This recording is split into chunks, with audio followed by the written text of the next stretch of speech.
बुद्धाय। जैसा कि हमें विदित है, आज का जो दिन है, आज आषाढ़ी पूर्णिमा है।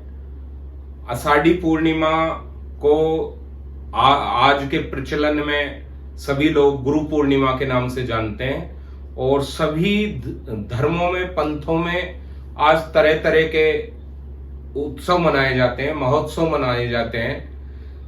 हम चर्चा करेंगे कि बुद्ध धर्म में इस पूर्णिमा का क्या महत्व है। बुद्ध धर्म में इस पूर्णिमा, जो आषाढ़ी पूर्णिमा है और जिसको गुरु पूर्णिमा कहा जाता है, इसका बहुत बड़ा महत्व है। अगर इतिहास की जानकारी करें, इतिहास में देखें तो बुद्ध काल में और बुद्ध काल से पहले भी शाक्यों का एक परंपरा थी और पहले से भी ये परंपरा थी कि इस दिन, इस पूर्णिमा, क्यों आषाढ़ में वर्षा ऋतु का मौसम होता है और वर्षा ऋतु होने के कारण लोग अपने खेतों में फसल बोने का टाइम होता है। वर्षा प्रारंभ हो जाती है, इसलिए फसल बोते हैं। तो शाक्यों में एक परंपरा थी उस जमाने में भी कि 7 दिन तक एक पर्व मनाया जाता था जिसको मध्य ग्रीष्मकालीन महापर्व कहते हैं। तो 7 दिन तक मनाया जाता था। लोग अच्छे अच्छे पकवान बनाते थे, खेतों में हल जोतते थे, क्यों खुशी होती थी। बरसात का मौसम होता है, जिसको दूसरा नाम जिसका वप्र मंगल पर्व भी कहते हैं, वप्र मंगल महापर्व। तो 7 दिन तक मनाया जाता था। तो ऐसा इतिहास में जानकारी मिलती है। तो ये इसलिए भी इस दिन का महत्व है। दूसरा जो सबसे बड़ा कारण है बुद्ध धर्म में, तथागत भगवान बुद्ध को जब बौद्ध गया में बुद्धत्व की प्राप्ति हुई, ज्ञान की, जिसको कहते हैं कि लोग ज्ञान की प्राप्ति हुई, ज्ञान प्राप्ति के बाद उन्होंने अपनी स्मृति से देखा कि ये जो मैंने ज्ञान प्राप्त किया है, इसका पात्र कौन है, उचित पात्र कौन है जिसको मैं ये ज्ञान दे सकूं और जिससे लोगों का कल्याण हो, मानव जाति का कल्याण हो, सभी जीवों का कल्याण हो।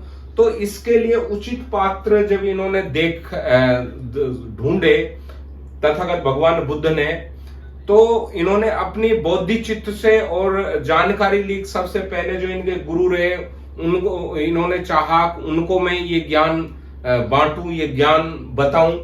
लेकिन जब तक उनकी वो इस दुनिया में नहीं रहे थे, तो इन्होंने फिर अपनी बौद्धिक चित्त से देखा और पता किया कि जो इनके साथ जो पंचवर्गीय, जिनको 5 परिवारजक कहा जाता है, उनके बारे में इन्होंने सोचा कि वो उचित पात्र होंगे। और वो क्योंकि उन्होंने मेरा बहुत साथ रहे हैं, मेरा बहुत काम किया है और वो उस ज्ञान को ले सकते हैं, ग्रहण कर सकते हैं।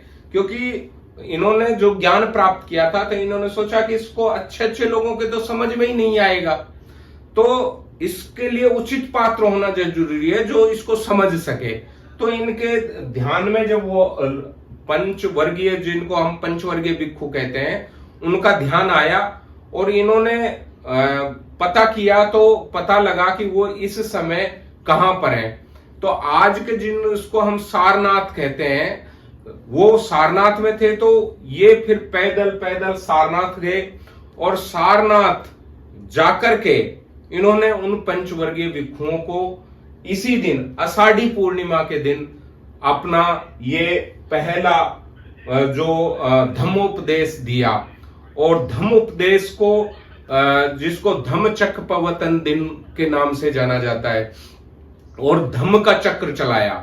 जो धम्म, जिसको कहते हैं धम्म का चक्र चलाया, यानी कि धम्म का ज्ञान दिया, धम्म का उपदेश दिया। तो इसलिए उन पंचवर्गीय भिक्षुओं ने इन्हें अपना शास्ता माना और पूरे विश्व में ये धम्म फैला, जिसके कारण ये गुरु, लोग इनको गुरु कहने लगे। इसलिए इस पूर्णिमा को पूरे संसार में, पूरी दुनिया में गुरु पूर्णिमा के नाम से जाना जाने लगा। तो इसलिए इस पूर्णिमा का बौद्ध धर्म में बहुत बड़ा महत्व है और इसलिए इसे गुरु पूर्णिमा कहा जाता है। इसके अलावा और कई घटनाएं इस पूर्णिमा के दिन हुई। जैसे कि जब इनको जो सबसे पहले जब इन्होंने गृह त्याग किया, तो गृह त्याग जो किया था, और गृह त्याग के लिए भी लोग अलग अलग बताते हैं। तो जो गृह त्याग किया, जिसको महाविनिष्क्रमण कहते हैं, तो वो भी आषाढ़ी पूर्णिमा का दिन था। आषाढ़ी पूर्णिमा के दिन ही इन्होंने घर छोड़ा, और घर छोड़ने के पीछे जो कारण था वो था कि रोहिणी नदी के जल बंटवारे को लेकर के जो शाक्य और कोलियों में संघर्ष हुआ, और जब दोनों शाक्य और कोली ये चाहते थे कि ये युद्ध हो, लेकिन इन्होंने, ये संघ के उस समय मेंबर बन चुके थे, तो इन्होंने उस युद्ध का विरोध किया कि 2 लोग शाक्यों के ले लो, 2 कोलियों के ले लो, और एक वो 5वां व्यक्ति, वो दोनों चुन करके 5वां चुन ले, और जो निर्णय करें उस पे काम हो। ये लड़ाई कोई अंत नहीं है, और ये लड़ाई नहीं होनी चाहिए। और शाक्य जो लोग थे वो निर्णय ले चुके थे जब तक युद्ध होना आवश्यक है, लेकिन इन्होंने युद्ध का बहिष्कार किया, तो संघ ने इनको सजा दी कि या तो आपको गृह त्याग करना पड़ेगा, मिलेगा, या आपके पूरे परिवार की जो पूंजी है, धन संपदा है, वो सब जब्त कर ली जाएगी, या आपको मृत्यु दंड मिलेगा। ये 3 इनको सजाओं के 3 विकल्प थे। 3 विकल्प में से एक विकल्प इनको चुनना था। तो इन्होंने कहा मेरे माँ बाप, परिवार का तो कोई दोष नहीं है, इसलिए उनको उनकी जायदाद और धन संपदा तो छीनना उचित नहीं है। हाँ, या तो मैं मृत्यु दंड भी स्वीकार कर लूंगा, और मैं गृह त्यागी भी बन सकता हूं। तो इन्होंने राजी अपनी पत्नी यशोधरा की से स्वीकृति ली, और उन्होंने भी कहा कि हमारा बेटा छोटा है, इसलिए नहीं तो मैं भी आपके साथ चलती। तो जैसा कि जो लोगों में प्रचलन में है कि भाई इन्होंने रोगी को देखा, बुजुर्ग को देखा, और डेड बॉडी को देखा, इस कारण से ये दुख को देख करके इन्होंने गृह त्याग किया। तो ऐसी कहानियां बनाई गई, जबकि तथागत भगवान बुद्ध को जो शाक्य संघ था उसके कारण ये सजा दी गई थी। ये बुद्ध एंड धम्मा में बाबा साहब ने ये बात बताई है कि किस तरह इनको गृह त्याग किया गया। तो हमें बुद्ध एंड धम्मा का रेफरेंस लेकर के ही बात करनी चाहिए। इसके अलावा जो इस पूर्णिमा का अगला जो बौद्ध धर्म में महत्व है, वो है कि जो इनके पुत्र थे राहुल, उनका जन्म भी आषाढ़ी पूर्णिमा के दिन हुआ, और आषाढ़ी पूर्णिमा के दिन हुआ, और उस पुत्र के जन्म के बाद 1 वर्ष बाद इन्होंने गृह त्याग किया था, वो भी आषाढ़ी पूर्णिमा थी। इसके अलावा जो जब ये इन्होंने जो पंचवर्गीय भिक्षुओं को ज्ञान दिया था, तो संघ की स्थापना जो की, तो संघ की स्थापना भी इस गुरु पूर्णिमा के दिन ही की, इसलिए इस दिन को संघ का स्थापना दिवस भी कहते हैं। कालांतर में जब इन्होंने संघ बना लिया, भिक्षु संघ बना लिया, तो उसके बाद इस दिन ये वर्षा ऋतु होती है, तो उस जमाने में जो बौद्ध भिक्षु लोग बनते होते थे वो पैदल जाते थे, तो पैदल यात्राएं करते थे। तो वर्षा ऋतु में छोटे छोटे जीव निकल आते हैं, जहरीले जीव भी बाहर आ जाते हैं, नए नए पेड़ भी बाहर आ जाते हैं, पेड़ निकलते हैं। तो जंगल में उन पेड़ों के बचाव और जहरीले जीवों से सुरक्षा के लिए जाना मना होता था कि भाई भिक्षु एक दूसरे जगह यात्रा नहीं करेंगे। पहले नदियां होती थी, पुल तो होते नहीं थे उस जमाने में, तो नदियां पार करनी होती थी। चीवर होते थे, तो वर्षा ऋतु में चीवर भीग जाता था, तो सूखते नहीं थे। इस कारण से कहा कि वर्षावास, बौद्ध भिक्षु एक जगह इकट्ठा होकर के वर्षावास करेंगे।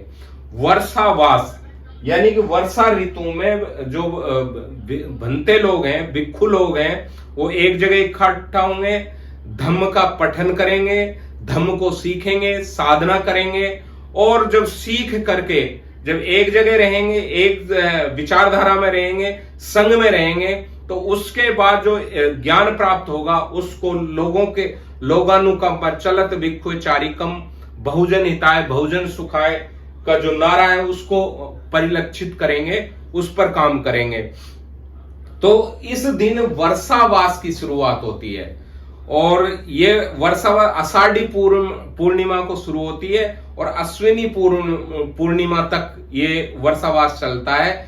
ये 3 महीने का जो समय होता है, तो इसको बुद्ध धर्म में वर्षावास को कहते हैं और जैसे दूसरे धर्म है, जैन धर्म में इसको चतुर्मास कहा जाता है, क्योंकि इसका जो समापन है वो कार्तिक पूर्णिमा को होता है। इसलिए ये 4 महीने तक का जो वर्षा ऋतु होती है, इसको बुद्ध धर्म में और समण संस्कृति में, क्योंकि जो समण लोग हैं, जो इस देश के समण संस्कृति है, उस संस्कृति में इस चतुर्मास का और इस वर्षावास का बहुत बड़ा महत्व है। ये इस वर्षावास से ही जो भिक्षु लोग होते हैं, बनते होते हैं, उनकी सीनियरिटी और जूनियर का पता लगता है। ये पूछा जाता है कि आपने कितने वर्षावास किए, तो जो ज्यादा वर्षावास किए हुए होता है वो ज्यादा सीनियर होता है और जो उसने कम वर्षावास किए हैं वो उसके जूनियर होता है। तो इससे जूनियर और सीनियर का पता लगता है कि कितने वर्षावास किए हैं और वर्षावास से ही वर्ष बने हैं।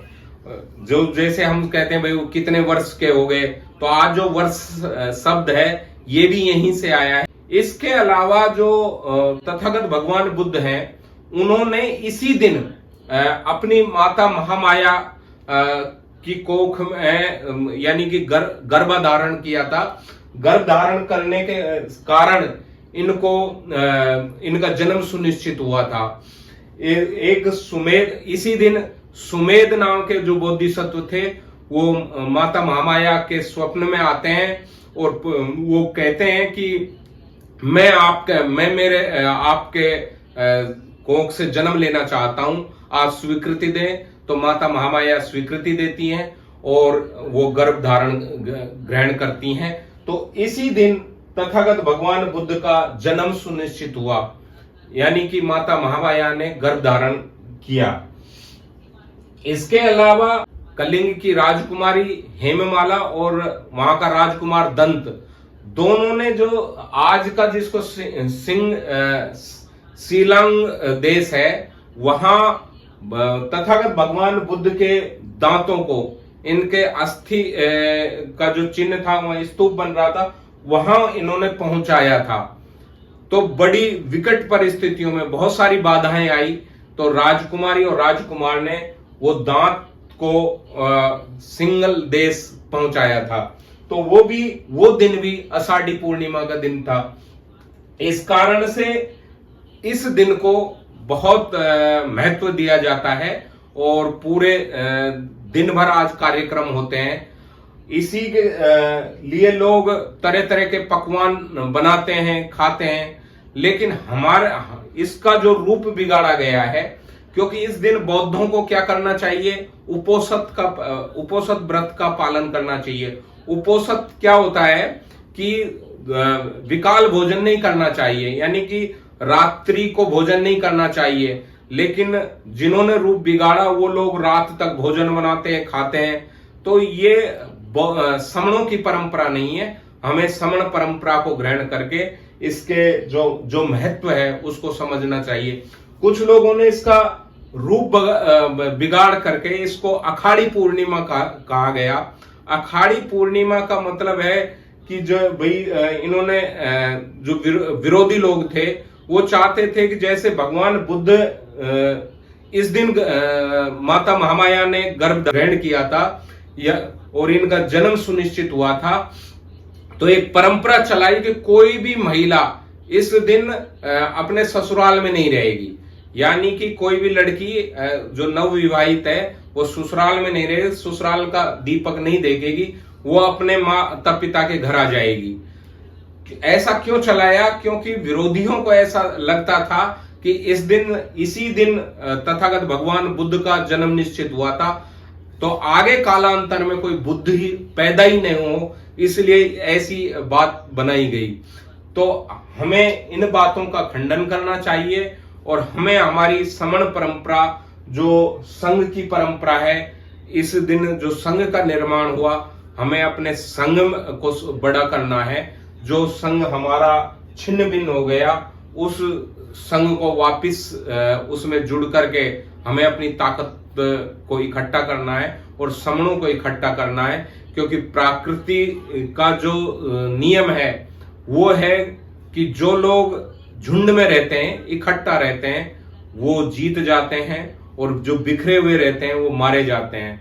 तो हमें झुंड में रहना है, संघ में रहना है, साथ साथ रहना है। इसी के साथ जय भीम, नमो बुद्धाय, संघं नमामि, संघं नमामि, संघं। वीडियो पूरा देखने के लिए आपको धन्यवाद। यदि आपने चैनल को सब्सक्राइब नहीं किया है तो आपसे निवेदन है कि चैनल को सब्सक्राइब अवश्य कर लें। चैनल को लाइक करें, शेयर करें, सब्सक्राइब करें, जिससे हम और वीडियो आप तक भेजते रहें।